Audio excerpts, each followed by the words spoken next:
পরীক্ষার হলে বসেছেন আর পাঞ্চুয়েশন আপনাকে বিবৃতিকর অবস্থায় ফেলায়নি, এইরকম লোক খুব কমই আছেন। আসুন আজকে আমরা একটা পাঞ্চুয়েশনের গুরুত্বপূর্ণ ব্যবহার শিখি। হ্যাঁ স্যার, তাহলে হচ্ছে hello, can I go with you, এটা হচ্ছে একটা ইন্টারগেটিভ সেন্টেন্স। তো ইন্টারগেটিভ সেন্টেন্স যেহেতু, তাহলে শেষে একটি কোশ্চেন মার্ক হবে এবং হ্যালোর পরে হবে কমা। Very simple. ঠিক একইভাবে আমরা পরবর্তী সেন্টেন্সটা পাঞ্চুয়েশনের ব্যবহার করতে পারি, সেটা হচ্ছে hello, can I go with you.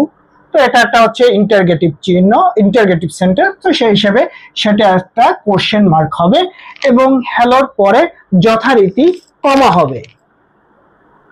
Sir এই জায়গাটা মনে হয় আমাদের একটু ভুল হচ্ছে।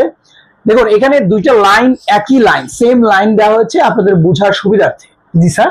ওকে, এখানে দেওয়া হচ্ছে hello, can I go with you, আমি কি আপনার সাথে যেতে পারি।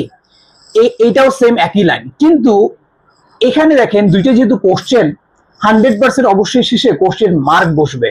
বাট এইখানে হচ্ছে আমাদের কাহিনী, এইখানে হ্যালোর পর কি বসবে সেইটা ডিপেন্ড করে হ্যালো ওয়ার্ডটার পরে এখানে যেটা দিয়ে শুরু হয়েছে সেটার প্রথম যে লেটারটা আছে এইটা কি ক্যাপিটাল লেটার নাকি স্মল লেটার। এখানেই সবচেয়ে গুরুত্বপূর্ণ কথা। যদি আপনি এটা দেখতে পান যে এই হ্যালো ওয়ার্ডটির পরে এখানে স্মল লেটার দিয়ে লাইনটা শুরু হয়েছে, তাহলে আপনি সেখানে কমা দিবেন। আর যদি দেখেন যে না, এখানে স্মল লেটার নেই, ক্যাপিটাল লেটার দিয়ে শুরু হয়েছে, তাহলে সেখানে আপনি কমা না দিয়ে সেখানে আপনি ফুল স্টপ দিবেন।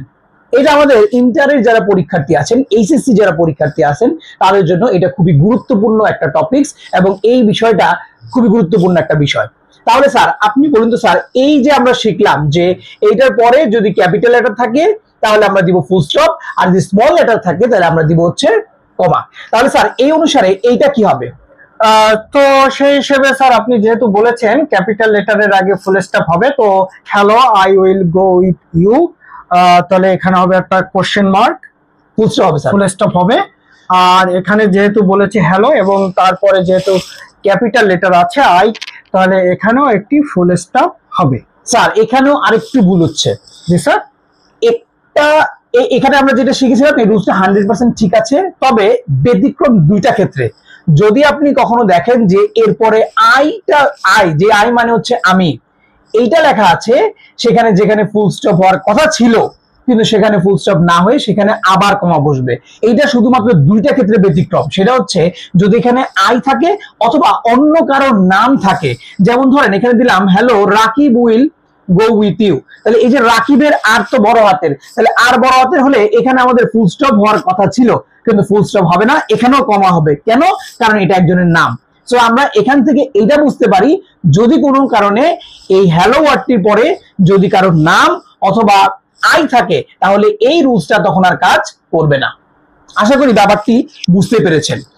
স্যার আমরা দেখলাম যে হ্যালোর পরে অনেক সময় কমা বসছে, অনেক সময় ফুল স্টপ বসছে। স্যার এটা কি শুধু হ্যালোর ক্ষেত্রে হয় না অন্য কোনো ওয়ার্ডের ক্ষেত্রে এই সেম নিয়মটা? হ্যাঁ, এরকম আমাদের আরো অনেকগুলো ওয়ার্ড আছে, প্রায় 10 থেকে 15টা ওয়ার্ড আছে যাদের পরে এই নিয়ম অনুসারে ফুল স্টপ এবং কমা বসতে পারে। ওয়ার্ডগুলো কি আমরা জানতে পারি স্যার? হ্যাঁ অবশ্যই জানতে পারি। এখনই আমি আপনাদের সামনে এই ওয়ার্ডগুলো উপস্থাপন করছি, যেগুলোর পরে কমাও বসতে পারে, ফুল স্টপও বসতে পারে। তো সেটা ডিপেন্ড করবে আমরা যা শিখলাম যে এর পরে যে লেটারটা দেওয়া আছে এই লেটারটা ক্যাপিটাল না স্মল লেটার। যদি ক্যাপিটাল লেটার হয়ে থাকে তাহলে সেখানে আপনারা দিবেন ফুল স্টপ, আর যদি স্মল লেটার হয়ে থাকে তাহলে সেখানে দিবেন কমা। সো এই হচ্ছে ওয়ার্ডগুলো। Not easy, excuse me, welcome, yes or no, one day, sure, well, now, very well, don't worry, so, good or nice. এই ওয়ার্ডগুলো আপনারা মুখস্থ করবেন।